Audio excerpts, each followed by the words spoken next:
February 14th, 1943, dawn light broke across the Tunisian desert near Sidi Sidi. Lieutenant Colonel Louis Hightower, 34, from Fort Worth, Texas, scanned the horizon through his field glasses from inside his M4 Sherman tank. Dust clouds rose in the distance, moving fast across the barren landscape. His throat felt dry. The radio crackled with static and broken transmissions from forward positions. Something wasn't right about those dust clouds. They moved with purpose, spreading wider as they approached. Could this be the German counterattack everyone feared? Hightower commanded a company of the 1st Armored Divisions Tank Battalion, America's first major armored force, to face Rommel's Afrika Korps in sustained combat. What he didn't know, within 6 hours, his battalion would cease to exist as an effective fighting unit. The lessons learned in his final battle would reshape American armored doctrine for the remainder of the war. American tankers arrived in North Africa carrying confidence built on training manuals and peacetime exercises. Their Sherman tanks rolled off transport ships gleaming with fresh paint. Officers studied maps showing German positions, calculating angles of attack based on textbook scenarios. Captain James Alger, 29, from Detroit, commanded a platoon of 5 Shermans positioned on a ridge overlooking the Fade Pass. He believed his 75mm gun could handle anything the Germans threw at them. The problem revealed itself gradually, then all at once. German reconnaissance probed American positions throughout early February, testing responses and identifying weak points. Panzer commanders noted how American tanks bunched together, how they positioned themselves on skylines, how their radio discipline broke down under pressure. Oberst Rudolf Lang watched through his binoculars as Sherman crews exposed themselves unnecessarily, climbing out of hatches to survey terrain instead of using periscopes. His 21st Panzer Division had fought across 2 years of desert warfare. These Americans looked like students at their first examination. American intelligence reports painted an incomplete picture.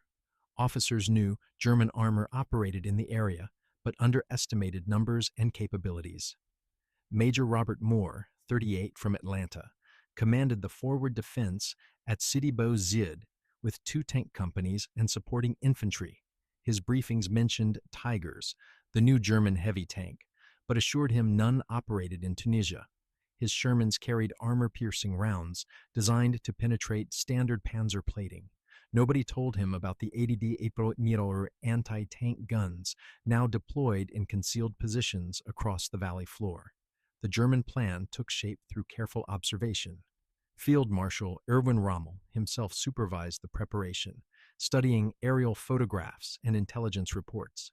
His forces would strike from 2 directions simultaneously, the 10th Panzer Division attacking from the south, while the 21st Panzer Division swept north through Fade Pass. American positions would be isolated, surrounded, and destroyed in detail. The operation would demonstrate what veteran forces could accomplish against inexperienced opponents, regardless of equipment quality. Training failures compounded the tactical disadvantage. American crews had practiced gunnery at stationary targets on flat ranges.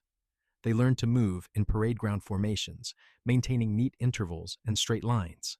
Combat in North Africa demanded fluid movement across broken terrain, quick target acquisition against camouflage positions, and instant coordination between tanks operating independently.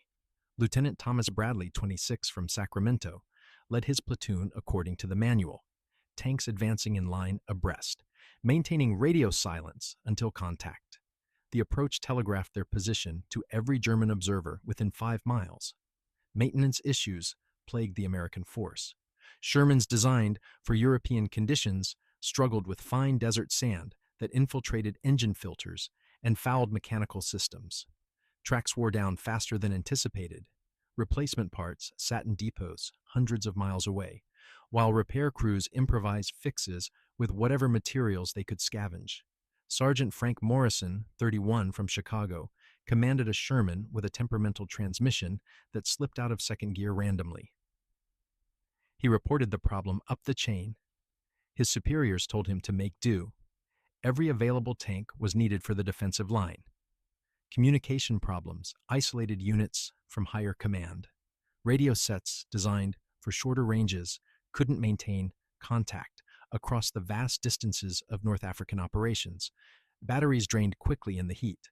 Operators struggled with atmospheric interference that turned clear transmissions into garbled nonsense. When German forces began their attack, American commanders found themselves shouting into dead radios, unable to coordinate responses or call for reinforcement. Each position fought alone, unaware of the disaster unfolding around them. The first microcosm of disaster played out at dawn on February 14th. Captain Alger's platoon held its ridge position, scanning for movement as the sun climbed higher. His loader, Private Danny Walsh, 22, from Boston, complained about the heat building inside their tank. The temperature gauge already showed 95 degrees and climbing. Would they spot the enemy before the afternoon sun made observation impossible through heat shimmer? Movement caught Alger's eye. Not the dust clouds he expected, but dark shapes emerging from a wadi 3,000 yards distant. He counted 5, then 10, then stopped counting as more appeared. These weren't the Panzer IIIs and IVs described in briefings. These machines stood taller, moved with mechanical precision, and their guns looked massive even at this range. Tigers. The intelligence reports were catastrophically wrong. What? Alger didn't know. Those weren't Tigers approaching his position. The 21st Panzer Division fielded no Tigers in February 1943. What he faced were Panzer IVs equipped with long-barreled 75mm guns and a screen of lighter Panzer IIIs, supplemented by carefully positioned 88mm anti-tank guns in hull-down positions he couldn't see from his angle. The combination was about to prove devastating regardless of the specific German tank models involved. He ordered his gunner to engage. The 75mm gun barked, recoil rocking the Sherman. Alger watched through his periscope as the round impacted short, throwing up a geyser of sand 50 yards in front of the lead Panzer. His gunner adjusted, fired again. This round struck the target's glacis plate and ricocheted skyward in a shower of sparks. The German tank didn't even slow down. Could American guns penetrate these monsters at all? The German response came immediately. 3 Panzers fired simultaneously. 2 rounds missed, but the third struck Alger's tank on the front slope, penetrating the armor and igniting ammunition stored in the sponson.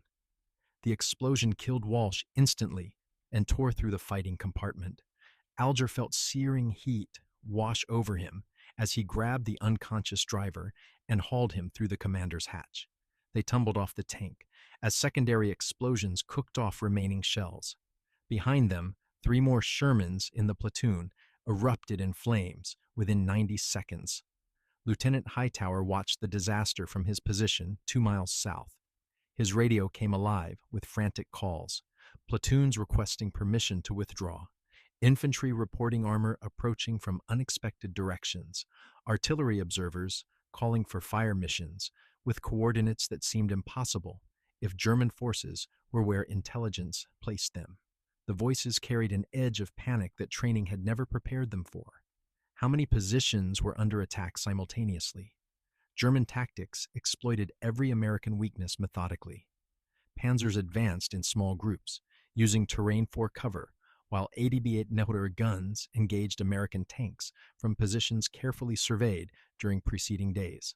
When American tanks tried to maneuver, they exposed thin side armor to German gunners who had ranged every fold in the ground. When they remained stationary, German artillery bracketed their positions with airbursts that killed exposed crew members and damaged optical equipment. The Americans were being taken apart by an enemy fighting a completely different kind of war. Major Moore attempted to organize a coordinated defense from his command post. His staff officers clustered around a map table, trying to plot enemy movements based on fragmentary reports. The picture made no sense. German armor appeared simultaneously north, south, and east of American positions. Either the reports were wrong, or the Americans faced a force much larger than anticipated. Moore ordered his reserve company to reinforce the northern sector. The company commander acknowledged. Then his transmission cut off mid-sentence. Moore never heard from him again. Ammunition expenditure revealed the desperation. American tanks fired at maximum range, hoping to score lucky hits against targets barely visible through dust and heat shimmer. Crews burned through their combat loads in the first hour, leaving tanks with empty ready racks and loaders scrambling to break open reserve storage. Sergeant Morrison's gunner fired 18 rounds without a single confirmed hit. The 19th round jammed in the breach. Morrison ordered his crew to clear it manually, a process that left them vulnerable and immobile for crucial minutes. Would they fix the jam before German guns found them? The German noose tightened incrementally. Panzer companies completed their flanking movements, cutting roads American forces needed for withdrawal. Infantry and half-track carriers seized key terrain features, establishing observation posts that directed artillery fire with deadly precision. American positions became isolated pockets, each fighting a separate battle with no support and no clear understanding of the larger tactical situation. Radio traffic degenerated into a chaos of conflicting orders, desperate pleas for assistance, and final transmissions from crews who wouldn't survive the day. What those American tankers didn't know, reinforcements were already moving to support them. But the relief columns faced their own nightmare, approaching from the south, the 10th Panzer Division executing the second arm of Rommel's pincer. The forces meant to save Sidi Zid's defenders would instead become victims of the same tactical masterpiece. Within 24 hours, American armor in Tunisia would suffer its bloodiest defeat of the entire North African campaign. Major General Ernest Harmon, 55, from Lowell, Massachusetts, commanded American armored forces with authority earned through decades of service. He arrived in North Africa understanding that American tank doctrine needed immediate revision based on combat realities. His forces had trained for mobile warfare across open terrain, rapid advances supported by air superiority, and engagement of enemy armor at ranges where American guns held advantage. The Desert Campaign was destroying those assumptions, one burning Sherman at a time. The immediate solution required deploying forces already in theater, primarily more Sherman tanks, supported by tank destroyers, and self-propelled artillery. The M4 Sherman represented American industrial capacity translated into armor, reliable, relatively easy to maintain, produced in numbers that overwhelmed German manufacturing. Its 75mm gun could penetrate most German armor at reasonable combat ranges. Its mechanical reliability exceeded that of German tanks, prone to breakdowns. But reliability meant nothing when German guns could kill Shermans from ranges where American rounds bounced. Harmlessly off Panzer glacis plates, could American commanders develop tactics that neutralized this deadly disadvantage? American armor doctrine evolved from interwar theory emphasizing speed and exploitation. Tanks were meant to break through defensive lines, then rampage through rear areas, destroying logistics and command posts. Enemy armor would be engaged by specialized tank destroyers, faster, more heavily armed vehicles designed specifically for anti-tank combat. This division of roles looked elegant in Staff College lectures. In Tunisian reality, tank destroyers proved too thinly armored to survive German fire, while their speed advantage evaporated in broken terrain. The Sherman's design reflected competing priorities. Engineers needed to transport tanks across oceans in standard cargo ships, limiting weight and dimensions. The War Department demanded a design simple enough for rapid production by automobile manufacturers with no prior tank building experience. Combat experience from earlier wars suggested that reliability mattered more than maximum armor or gun power. These decisions created a tank adequate for many situations, but critically vulnerable in others. Harmon studied after-action reports from Sidi Zid with growing alarm. American tanks encountered German armor and were systematically destroyed before closing to effective firing range. Crews reported hits that failed to penetrate while German rounds smashed through Sherman armor as if it were tin. The mathematics were brutal. Sherman frontal armor measured 51 mm at the thickest point. German 75mm guns firing armor-piercing rounds could penetrate 80 mm of armor at 1,000 yards. Sherman 75 mm guns could penetrate 68 mm under the same conditions. American tanks needed to survive approach under fire, close distance while maneuvering through German fire, then achieve hits against targets that could kill them from twice the range. One advantage emerged from the wreckage. American tanks could move faster across desert terrain than their German counterparts. Shermans used modern suspension systems that absorbed shocks and maintained gun stability while moving. Their radios worked more reliably than German sets. Crews trained together developed coordination that overcame individual tank limitations. If American forces couldn't match German armor in direct confrontation, perhaps they could outmaneuver it, using speed and numbers to achieve local superiority before German forces could concentrate. The tactical solution developed through bloody trial and error. American commanders learned to avoid direct approaches across open ground, where German anti-tank guns could engage at maximum range. Instead, they used terrain features for cover, advancing in bounds from one concealed position to another. When contact occurred, American tanks didn't try to trade shots at long range. They used smoke grenades to obscure German observation, then closed rapidly while German gunners fired blind. At ranges under 800 yards, Sherman guns could penetrate most German armor if crews aimed for specific weak points: turret rings, lower glacis plates, track assemblies. Lieutenant Colonel Alden Sibley, 36, from Portland, Oregon, developed techniques his tank battalion employed with increasing success. His crews trained to identify German tank types by silhouette, knowing which models could be engaged frontally and which required flank shots. They practiced rapid fire drills, getting off 3 shots in the time German crews fired once. Accuracy mattered less than volume when closing distance under fire. 1 round in 3 might miss entirely, but the other 2 forced German crews to button up and lose observation. Blind tanks died quickly even if their guns were superior. The M10 tank destroyer provided supplementary firepower despite its vulnerabilities. The M10 mounted a 3-inch gun capable of penetrating 80 mm of armor at 1,000 yards, superior to the Sherman's 75 mm, but still inferior to German weapons. Its open-topped turret made crews vulnerable to artillery and small arms fire. The thin armor, maximum 57 mm, couldn't stop German tank guns at any range. But M10 crews learned to use their speed advantage, positioning in ambush sites, then relocating immediately after firing. Mobility became their armor. Hit and run became doctrine. What doctrine couldn't solve, numbers did. American factories produced 49,234 Sherman tanks during the war. German industry built 1,347 Tigers and 5,976 Panthers, the heavy tanks that dominated direct confrontations. For every German heavy tank, Americans fielded 10 Shermans. If 5 Shermans died destroying 1 Tiger, the exchange favored American production capacity. This arithmetic was callous but effective. Tank crews understood they were expendable components in a larger industrial equation. Some found motivation in those numbers. Others found despair. Radio coordination multiplied effectiveness. American tanks operated in platoons of 5. Companies of 3 platoons, battalions of 3 companies.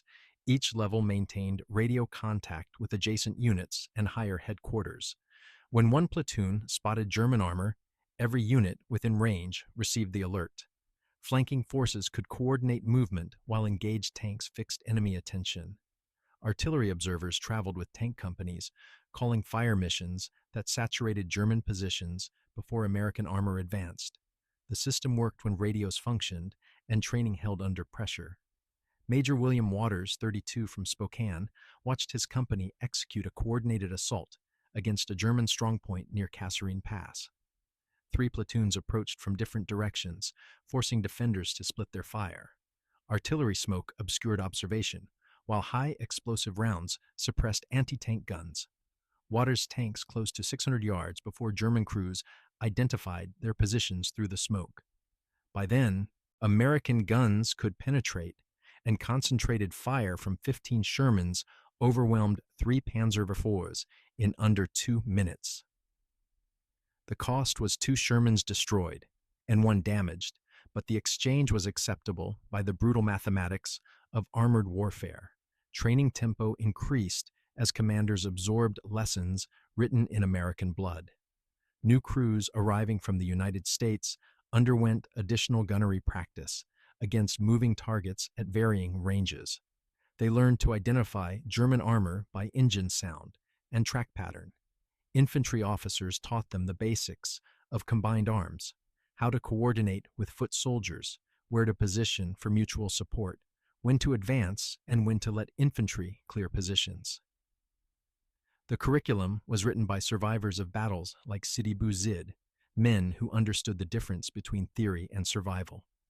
Maintenance became a force multiplier.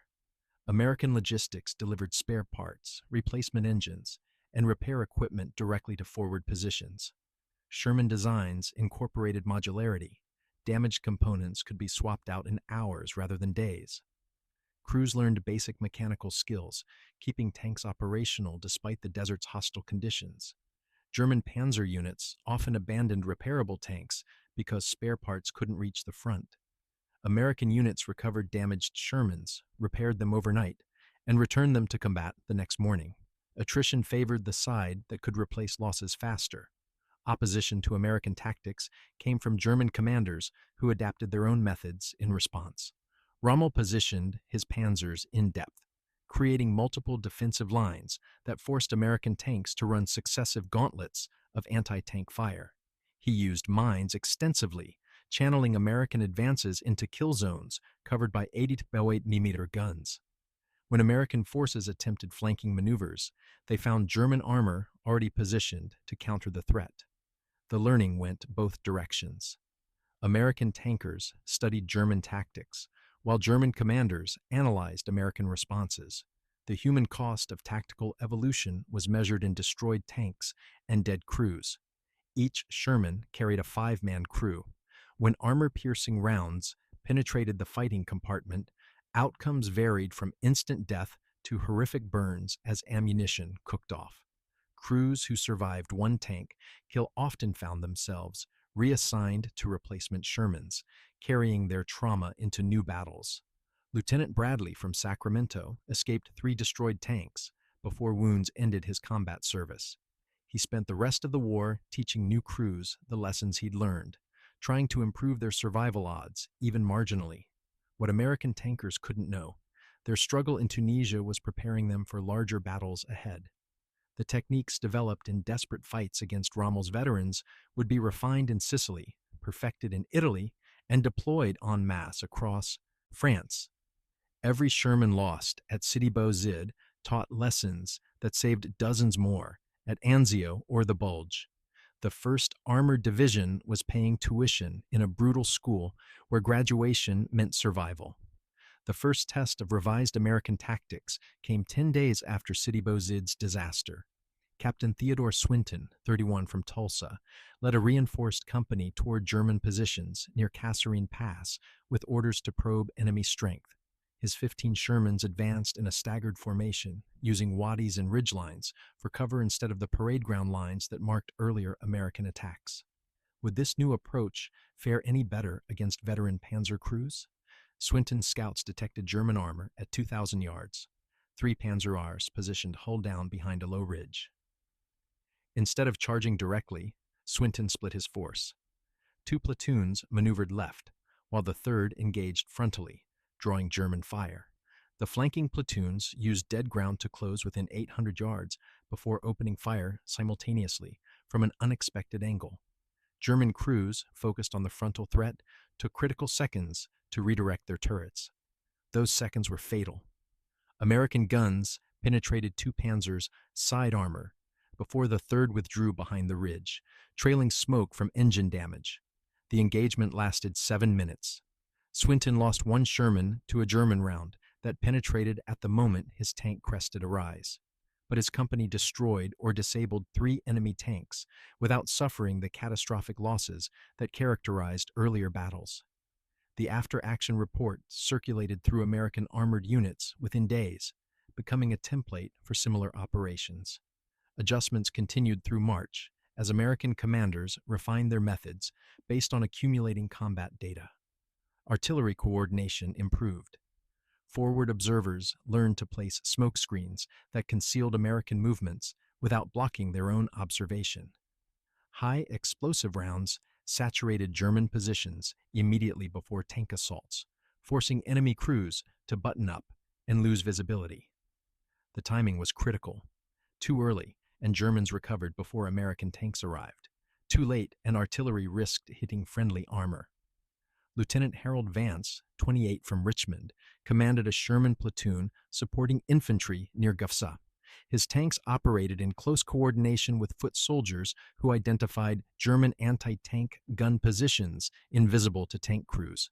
The infantry marked targets with smoke grenades, while Vance's tanks engaged from positions providing both protection and clear fields of fire. German gunners attempting to engage the Shermans exposed themselves to infantry fire. Those trying to suppress the infantry gave American tanks opportunities for uncontested shots. The combination proved more effective than either arm operating independently. A second major test occurred on March 23rd when Colonel Samuel Hogan's tank battalion encountered elements of the 10th Panzer Division near El Guitar. German forces held a ridgeline, bristling with anti-tank guns and dug-in panzers. Previous American tactics would have demanded a frontal assault. Instead, Hogan coordinated with artillery to saturate German positions with white phosphorus smoke. While German gunners fired blindly through the smoke, American engineers cleared lanes through minefields, protecting the flanks. Hogan's tanks swept around both sides of the German position simultaneously, catching defenders in a crossfire. The battle consumed 4 hours and cost Hogan 18 of his 54 tanks. German forces lost 23 panzers and withdrew from the ridgeline under cover of darkness. By the brutal arithmetic of armored warfare, the exchange favored American forces. They could replace losses within a week, while German reinforcements required months to arrive from Europe. More importantly, American crews gained confidence that proper tactics could overcome German technical advantages. Could this newfound confidence sustain them through larger battles ahead? Supply issues complicated tactical improvements. Shermans consumed enormous quantities of fuel during combat operations. Ammunition expenditure far exceeded peacetime estimates. Replacement parts wore out faster than logistics officers anticipated. Each tank carried 174 rounds of 75mm ammunition, a load that lasted under 3 hours during sustained combat. Supply trucks needed to reach forward positions regularly, creating vulnerable convoys that German aircraft and artillery targeted relentlessly. Master Sergeant Raymond Torres, 34 from San Antonio, managed logistics for an armored battalion and wrestled with mathematics that never balanced. His tanks burned through 2,600 gallons of fuel daily during active operations. Each Sherman required oil changes every 500 miles. A service interval the desert environment reduced to 300 miles. Track pins wore down and broke, demanding replacement after 1,000 miles of movement across rocky terrain. Torres coordinated a logistics tail stretching 200 miles back to supply depots, ensuring that ammunition, fuel, and spare parts flowed forward despite German interdiction efforts. A third significant engagement tested American armored tactics near McNassee in early April. Major Douglas McLeod, 39 from Philadelphia, commanded a task force, including 2 tank companies, a company of M10 tank destroyers, and supporting infantry. German forces occupied a series of hills dominating the approaches to McNassee, turning the area into a killing ground for any direct assault. McLeod employed deception instead of brute force. His engineers created dummy tank positions using camouflage nets stretched over wooden frameworks. From German observation posts, these decoys resembled Shermans preparing for assault. German artillery wasted hundreds of rounds, bombarding empty positions, while McLeod's actual tanks remained concealed in wadis 3 miles distant. When German forces sortied to counterattack what they believed were damaged American units, they encountered M10 tank destroyers positioned in ambush. The engagement destroyed 7 panzers before German commanders realized the trap and withdrew. Individual tank commanders developed personal techniques that spread through informal networks. Lieutenant Peter Chang, 26, from San Francisco, discovered that German gunners aimed for the hull center mass, a logical target presenting the largest area. He trained his crew to advance in zigzag patterns, forcing German gunners to adjust their aim continuously. The erratic movement reduced German hit probability from roughly 40% to under 25% at ranges beyond 1,000 yards. Chang's tank survived 6 separate engagements without penetrating hits, an exceptional record that other crews tried to emulate. Night operations offered another tactical advantage. American tanks carried better radio equipment than German Panzers, enabling coordination in darkness when visual contact was impossible. Starshell illumination from artillery batteries revealed German positions briefly while leaving American tanks in shadow. Several successful night attacks caught German forces unprepared, their superior optics and gun range negated by limited visibility. The 1st Armored Division conducted 3 night assaults during April, achieving objectives with minimal casualties. Crew rotation presented persistent challenges.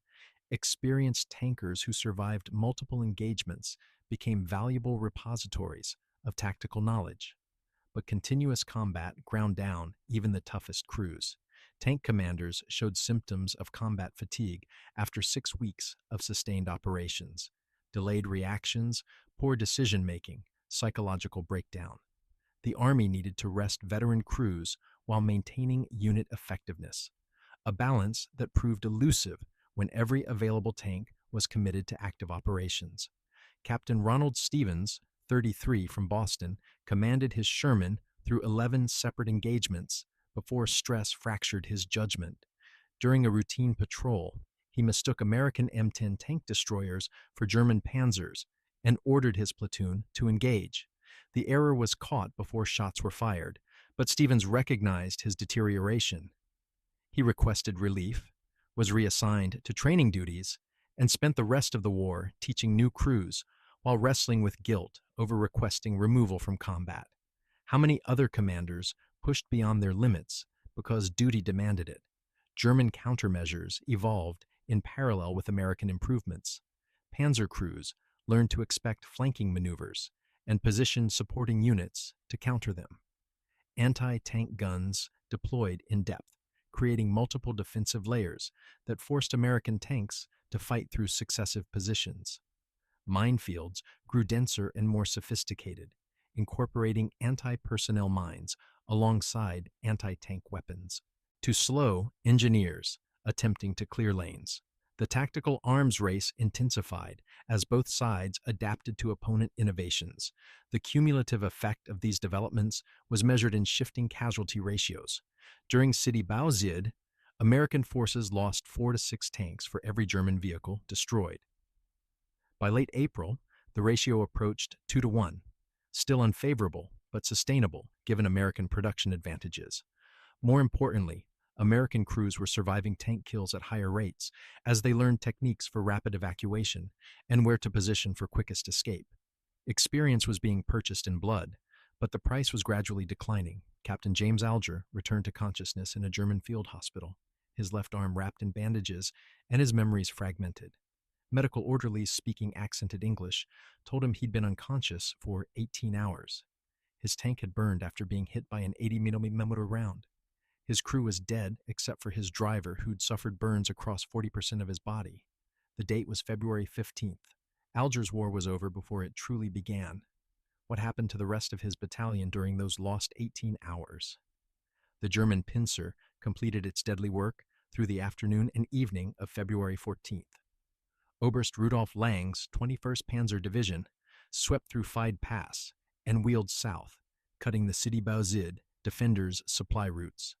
Simultaneously, the 10th Panzer Division struck from the south, isolating American positions in a classic double envelopment. Major Robert Moore's command post received frantic radio calls from surrounded units requesting permission to withdraw. Moore's responses went unanswered. German jamming equipment was disrupting American communications, while their own radio networks functioned perfectly. Lieutenant Colonel Hightower's tank company held a defensive position astride the road to Sidi Bou Zid through the afternoon of February 14th. German armor appeared at multiple points around his perimeter, probing for weaknesses. His Shermans engaged targets at maximum range, achieving occasional hits that seemed to have no effect on German operations. Could his company survive until nightfall, when darkness might provide cover for withdrawal? At 15:20 hours, German artillery opened a devastating barrage on Hightower's positions. Shells impacted with methodical precision, walking across American positions in patterns suggesting excellent observation. Hightower's tanks buttoned up, crews enduring the hammer blows while hoping their armor would stop shell fragments. The barrage lasted 20 minutes. When it lifted, Hightower counted 3 tanks disabled by near misses that damaged tracks and running gear. His radio operator reported only static on the battalion command net. They were alone. German infantry followed the artillery preparation, advancing in half-tracks that machine-gunned American positions. Behind the infantry came Panzers. Hightower counted 12 distinct vehicles approaching his reduced company. His gunners engaged the lead tanks at 400 yards. Rounds bounced off German armor in showers of sparks. Return fire was immediate and catastrophic. 2 Shermans exploded within 30 seconds, ammunition cooking off in secondary blasts that killed everyone inside. A third took a hit that jammed its turret, leaving the crew helpless in a tank that couldn't fight. Hightower ordered withdrawal at 15:35 hours. His surviving 9 tanks attempted to disengage, using smoke and terrain to break contact. German panzers pursued methodically, maintaining pressure without exposing themselves unnecessarily. American tanks were slower in reverse than German vehicles advancing forward. The running battle consumed another hour and cost Hightower 5 more Shermans. He reached American lines with 4 operational tanks from the 17 he'd started with that morning. Behind him, Sidi Bou Zid burned. The relief force, dispatched to save Sidi Bou Zid's defenders, drove into disaster on February 15th. Colonel Thomas Drake commanded a task force built around 2 tank battalions, roughly 90 Shermans, supported by infantry in half-tracks and towed artillery. His orders were simple: break through German encirclement and extract surrounded American units. Intelligence briefings assured him German forces in the area numbered no more than 1 reinforced panzer battalion. The briefings were tragically wrong. Drake's columns advanced at dawn on February 15th along 2 parallel routes. His lead elements encountered German resistance at 07:45 hours. Scattered anti-tank fire that disabled 2 Shermans but seemed consistent with light screening forces. Drake pushed forward, believing the main German positions lay beyond this initial contact. His tanks crossed a low ridgeline at 08:20 hours and found themselves in a carefully prepared killing ground. Would anyone escape what followed? The 10th Panzer Division had positioned itself brilliantly. Anti-tank guns in concealed positions covered every approach. Minefields channeled American tanks into pre-ranged fire lanes. Panzer companies waited in defilade positions, ready to engage American flanks once the killing began. Drake's first indication of catastrophe was the simultaneous destruction of his lead platoon, 5 Shermans erupting in flames within 15 seconds as German guns fired from positions invisible to American crews. Drake attempted to maneuver, ordering his companies to spread out and seek German flanks, but the Germans had anticipated every possible movement. American tanks turning left ran into mines. Those veering right encountered anti-tank guns positioned to cover that exact approach. Units attempting to withdraw came under fire from additional German forces that had quietly moved into blocking positions during the night. The American formation began to disintegrate as individual platoons and companies fought. Desperate, separate battles.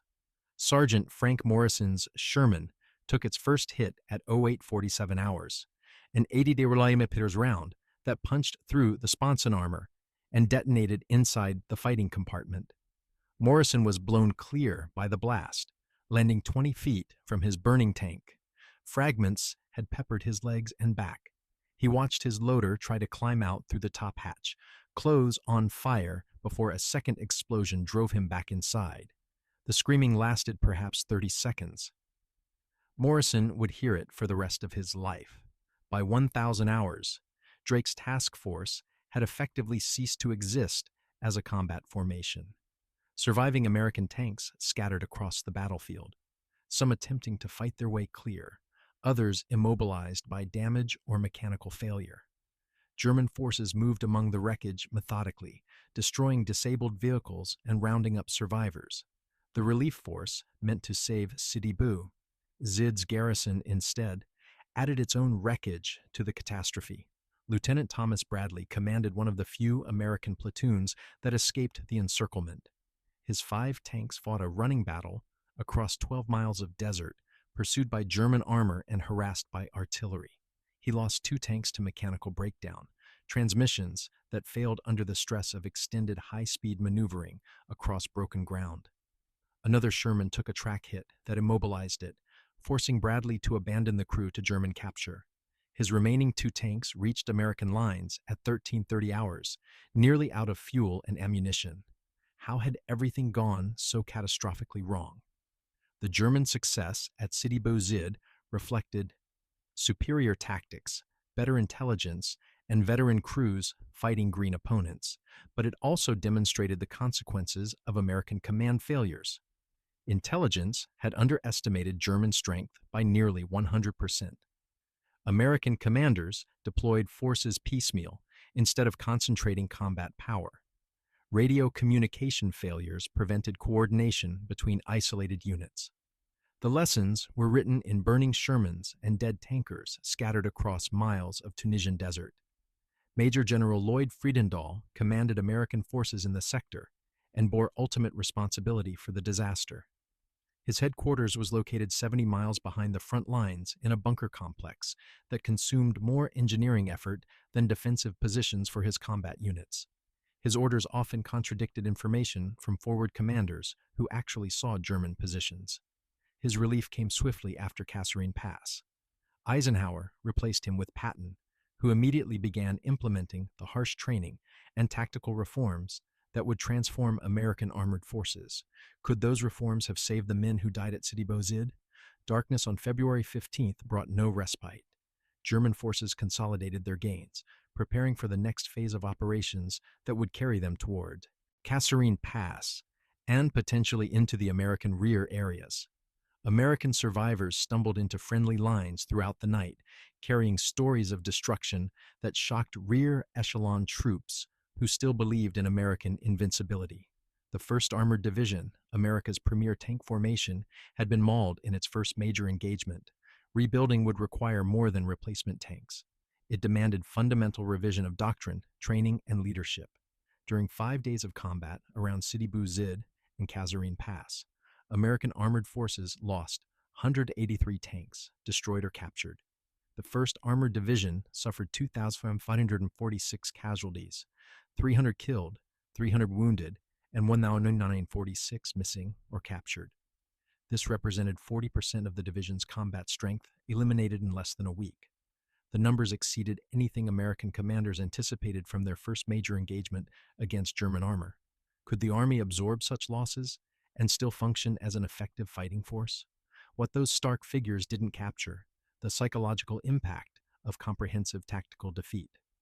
American tankers arrived in North Africa confident in their equipment and training. Sidi Bou Zid shattered that confidence, revealing how little peacetime preparation translated to combat effectiveness. Survivors carried the knowledge that their tanks were outgunned, their tactics were inadequate, and their commanders had sent them into battles they couldn't win. Rebuilding morale required addressing all 3 deficiencies simultaneously. The immediate tactical response was brutally pragmatic. American forces couldn't match German armor in direct confrontation, so they stopped trying. Instead, doctrine shifted toward combined arms tactics that used American advantages: superior artillery, reliable logistics, numerical superiority to offset German technical edges. Tank units learned to fight alongside infantry, artillery, and air support, creating integrated teams where no single component was decisive, but the combination proved overwhelming. Strategic impact rippled beyond North Africa. Kasserine Pass and Sidi Bou Zid demonstrated that American forces needed combat experience before tackling major operations. The Tunisia campaign became a brutal training ground where Green Divisions learned lessons that would prove crucial in Sicily, Italy, and France. American commanders who survived North Africa, Patton, Bradley, Harmon, carried tactical wisdom purchased in blood to larger battles, where those lessons saved thousands of lives. American tank development accelerated in response to combat reports from Tunisia. Engineers designed the 70 mm gun to give Shermans better anti-armor capability. Armor thickness increased on later Sherman variants. The M26 Pershing heavy tank entered development, though it arrived too late for extensive combat service. Even more importantly, American doctrine accepted that tanks needed infantry support to survive. WWII lesson. German forces learned years earlier, but American commanders had to discover through catastrophic defeats. The Sherman itself evolved through the war, incorporating lessons from each theater. Wet ammunition storage reduced fire risk. Improved suspension handled rough terrain better. Variants like the Sherman Firefly mounted British 17-pounder guns capable of penetrating German heavy armor. By 1945, American tank battalions bore little resemblance to the formations decimated at Sidi Bou Zid. Better trained, better equipped, and infinitely more experienced in the brutal realities of armored combat. German forces drew their own conclusions from the victory. Rommel recognized that while his veterans could defeat Green American units, the industrial capacity supporting those units was overwhelming. Every destroyed Sherman would be replaced within weeks. Every killed crew member would be substituted from a seemingly inexhaustible manpower pool. Germany couldn't replace losses at comparable rates. The victory at Sidi Bou Zid was tactically brilliant but strategically meaningless. It delayed but couldn't prevent ultimate Allied victory. Post-war analysis by both German and American military historians identified specific failures that contributed to the disaster. American intelligence had provided incomplete and inaccurate information about German strength and capabilities. Command and control systems failed under the stress of mobile warfare. Training emphasized peacetime maneuvers over combat realism. Logistics struggled to support forward units adequately. Each failure was addressable through reforms that the Army implemented during 1943, transforming American armored forces into the steamroller that crushed German resistance in 1944-1945. Individual fates varied widely. Captain James Alger spent the remainder of the war in a German POW camp, eventually repatriated in 1945 with permanent nerve damage to his left arm. He left the Army and returned to Detroit, working as a factory supervisor and rarely speaking about his combat experience. Lieutenant Colonel Hightower received a new tank battalion and led it through Sicily and Italy, earning a Distinguished Service Cross for actions near Anzio. Major Robert Moore was relieved of command after Kasserine Pass, spent the war in staff positions, and retired as a colonel in 1952. Sergeant Frank Morrison recovered from his wounds and returned to duty in time for the Sicily invasion. He survived the war, stayed in the Army, and served in Korea commanding a tank platoon. The nightmares from Sidi Bou Zid never completely faded, but he learned to live with them. Lieutenant Thomas Bradley's wounds ended his combat service, but he remained in the Army as an instructor, teaching thousands of tanker crews the lessons he'd learned in Tunisia. His students included men who fought through France and Germany, surviving battles partly because Bradley had taught them how. The ground where the first armored division died was fought over repeatedly as the North Africa campaign progressed. By May 1943, Allied forces had pushed German and Italian armies into final collapse in Tunisia, capturing 275,000 Axis soldiers. The victory erased the sting of earlier defeats, but couldn't resurrect the men killed. Learning lessons that should have been absorbed through better training. Sidi Bou Zid became a case study at command and staff colleges, analyzed for its tactical, operational, and strategic failures. Modern American armored doctrine traces its lineage through North Africa's battles. Combined arms integration, emphasis on crew training, acceptance of material losses to achieve objectives, All reflect lessons written in the Tunisian desert. The M1 Abrams tank that equipped American forces in the Gulf War, and beyond incorporated design philosophies learned partly from Sherman combat experience, crew survivability through compartmentalization, emphasis on fire control systems over raw gun size, mechanical reliability enabling sustained operations. Captain Theodore Swinton survived the North African campaign and went on to command a tank battalion in Northwest Europe. He retired as a brigadier general in 1963, having spent 2 decades teaching armored warfare to new generations of officers. In his final lecture before retirement, he told students about Sidi Bouzid, not to glorify combat or celebrate defeat, but to emphasize that tactical superiority was earned through blood, learned through failure, and maintained through constant evolution. The enemy got a vote. Assumptions killed soldiers. Humility and adaptation saved lives. The Sherman tanks destroyed at Sidi Bouzid were replaced within 3 weeks. The crews who died in them were irreplaceable. Each represented years of training, personal courage, and sacrifice for a cause larger than individual survival. Their loss taught the American Army that war demanded more than industrial capacity and brave soldiers. It required realistic training, competent leadership, and willingness to learn from catastrophic mistakes. Those lessons, purchased in blood across Tunisian ridges and wadis, shaped American military doctrine for generations. The tankers who died in burning Shermans during February 1943 left a legacy more enduring than any monument.